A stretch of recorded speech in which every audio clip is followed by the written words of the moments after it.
கர்த்தருடைய பரிசுத்த நாமத்திற்கு மகிமை உண்டாவதாக. கர்த்தர் நம்மை ஒன்று கூட்டி சேர்த்து அவருடைய கிருபைக்காக கர்த்தரை நாம் ஸ்தோத்தரிப்போம். ஹல்லேலூயா. உம்மை துதிக்கிறோம் அப்பா. நன்றி அப்பா. Thank you Jesus. இந்த நாளை கர்த்தாவே எங்களுக்கு கிருபையாய் நீர் தந்திருக்கிறீர் ஆண்டவரே. அதற்காக நாங்கள் நன்றி செலுத்துகிறோம் அப்பா. ஹல்லேலூயா. நன்றி அப்பா. Thank you holy spirit. ஹல்லேலூயா. பரிசுத்த ஆவியானவரே உமக்கு நன்றி அப்பா. ஹல்லேலூயா, ஹல்லேலூயா, ஹல்லேலூயா. We praise you, Lord Jesus. Hallelujah. ஆத்துமமே என் உள்ளமே ஆண்டவரை ஸ்தோத்தரிப்பாய். அவர் செய்த உபகாரங்களை என்றென்றும் நீ மறவாதே.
சங்கீதம் 78 4வது வசனம். Let's turn our Bibles to Psalm 78 and verse 4. பின்வரும் சந்ததியான பிள்ளைகளுக்கு நாங்கள் அவைகளை மறைக்காமல் கர்த்தரின் துதிகளையும் அவருடைய பலத்தையும் அவர் செய்த அவருடைய அதிசயங்களையும் விவரிப்போம். We will not hide them from their children, shewing to the generation that to come the praises of the Lord and his strength and his wonderful works that he had done. ஆமென். நாம் எத்தனையோ பேர் கர்த்தருடைய வழிகளிலே நாம் நடக்கிறோம், அவரை துதிக்கிறோம், அவருடைய பலத்தை நாம் கண்டிருக்கிறோம். நான் இங்கே சங்கீதக்காரன் சொல்கிறார், பின் வரும் சந்ததியான பிள்ளைகளுக்கு நாங்கள் அவைகளை மறைக்காமல், நமக்கு பின்பாக வருகிற இந்த ஃபியூச்சர் ஜெனரேஷனுக்கு நம்ம ஆண்டவரை பற்றி சொல்ல நாம் கடமைப்பட்டிருக்கிறோம் என்று பார்க்கிறோம். ஆபிரகாமை குறித்து எழுதப்பட்டிருக்கிறது. ஆதியாகமம் 18வது அதிகாரம் 19வது வசனம். கர்த்தர் ஆபிரகாமுக்கு சொன்னதை நிறைவேற்றும்படியாய் அவன் தன் பிள்ளைகளுக்கும் தனக்கு பின்வரும் தன் வீட்டாருக்கும் நீங்கள் நீதியையும் நியாயத்தையும் செய்து கர்த்தருடைய வழியை காத்து நடவுங்கள் என்று கட்டளையிடுவான் என்பதை அறிந்திருக்கிறேன் என்றார். For I know him, that he will command his children and his household after him, and they shall keep the way of the Lord, to do justice and judgment, that the Lord may bring upon even that which he had spoken of him.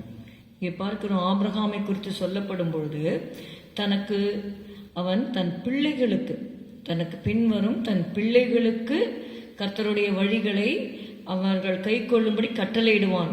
இங்கே பார்க்குறோம், Abraham தன் பிள்ளைகளுக்கு மாத்திரமல்ல, தன் பிள்ளைகளுக்கும் தனக்கு பின்வரும் தன் வீட்டாருக்கும் என்று சொல்லி பார்க்கிறோம். அதுதான் யோசுவா சொல்லும் பொழுது, நானும் என் வீட்டாருமோ வென்றால், it includes all our relatives. நம்முடைய சொந்தமாக இருக்கிற ஒவ்வொருவருக்கும் நாம் இயேசுவை குறித்து சொல்ல, அவருடைய வழிகளை சொல்ல நாம் கடமைப்பட்டிருக்கிறோம். இங்கே ஆபிரகாமை குறித்து சொல்லும்போது அவன் கட்டளையிடுவான்.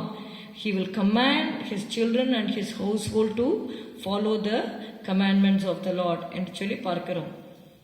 அநேக இடங்களிலே வேதம் அதை நமக்கு சொல்வதை நாம வேதத்தில் வாசிக்கலாம். சங்கீதம் 71:18 இப்பொழுதும் தேவனே, இந்த சந்ததிக்கு உமது வல்லமையும் வரப்போகிற யாவருக்கும் உமது பராக்கிரமத்தையும் நான் அறிவிக்கும் அளவும் முதிர் வயதும் நரைமயிரும் உள்ளவனாகும் வரைக்கும் என்னை கைவிடீராக. Psalm 71:18. Now also when I am old and grey-headed, O God, forsake me not, until I have shewed thy strength unto this generation, and thy power to everyone that is to come. Amen. Everyone that is to come. இனி பிறக்க போகிற பிள்ளைகளுக்கு, பின் சந்ததியாருக்கு உம்முடைய சத்தியத்தையும் உமது பராக்கிரமத்தையும் நான் அறிவிக்க வேண்டும் என்று சொல்லப்பட்டிருக்கிறது பார்க்கிறோம். Psalms 48:13 பின்வரும் சந்ததிக்கு நீங்கள் விவரிப்பதற்காக, பின்வரும் சந்ததிக்கு நீங்கள் விவரிப்பதற்காக அதன் அலங்கத்தை கவனித்து அதன் அரமனைகளை உற்று பாருங்கள் என்று எழுதப்பட்டிருக்கிறது. அப்படியாக நாம் கர்த்தருடைய வழிகளில் நடப்பது மாத்திரமல்ல, Psalm 45:16, சங்கீதம் 45:16 உமது பிதாக்களுக்கு பதிலாக உமது குமாரர் இருப்பார்கள், அவர்களை பூமி எங்கும் பிரபுக்களாக வைப்பீர். ஆண்டவர் சொல்லுகிறார், உன் சந்ததியின் மேல் என் ஆவியையும் உன் சந்தானத்தின் மேல் என் ஆசீர்வாதத்தையும் நான் கட்டளையிடுவேன் என்று சொல்லுகிறார். அப்படியாக கர்த்தர் நமக்கு வரும் இந்த பின் சந்ததிகளை கர்த்தர் தொடும்படியாக, கர்த்தர் அவர்களை ஆசீர்வதிக்கும்படியாக நாமும் நம்முடைய கடமைகளை அவர்களுடைய வாழ்க்கையை நிறைவேற்ற வேண்டும். அவர்களை கர்த்தருடைய வழியில் நடக்க கட்டளையிடும்படியாக தேவன் பெற்றோருக்கு வேண்டிய கிருபைகளை தரும்படியாக நாம் செபிக்கலாம். ஸ்தோத்திரம் அப்பா, உம்மை துதிக்கிறோம் ஆண்டவரே. ஆபிரகாம் ஆண்டவரே தன்னுடைய பிள்ளைகளுக்கும் வீட்டாருக்கும் உம்முடைய வழிகளை ஆண்டவரே கை கொண்டு நடக்கும்படிக்கு கட்டளையிடுவான் என்று சொல்லப்பட்டது போல ஆண்டவரை உம்மை ஏற்றுக்கொண்ட ஒவ்வொருவரும் தாங்கள் ஆண்டவரே உம்மை சேவிப்பது மாத்திரமல்ல, யோசுவா சொன்னது போல நானும் என் வீட்டாருமோ வென்றால் என்று சொல்லப்பட்டது போல கர்த்தாவே, குடும்பமாக ஆண்டவரே பின் சந்ததியை கர்த்தாவே உமக்குள்ளாக கொண்டு வரும்படியாக ஆண்டவரே நாங்கள் அப்பா ஜெபத்திலே தரித்தெடுக்க ஆண்டவரே ஸ்தோத்திரம் அப்பா. பிள்ளைகளுக்காக மன்றாட நீர் உதவி செய்யும்.